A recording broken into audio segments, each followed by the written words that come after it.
Hello guys, today video is how can you make your Instagram account private. When your Instagram account is private, only people you approve can see your photos, videos and stories on Instagram. So if you are new to this channel, subscribe to channel and click the bell icon. So now let's start the video. First open Instagram.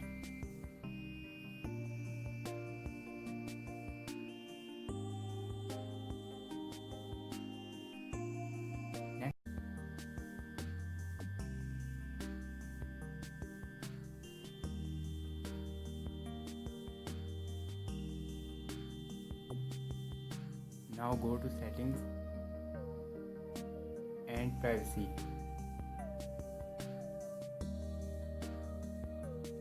You can see the account privacy option.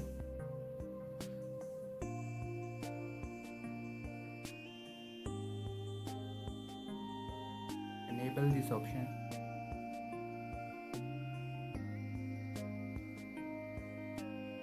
Now I'm gonna view this account from my another account to see if this account is private or not.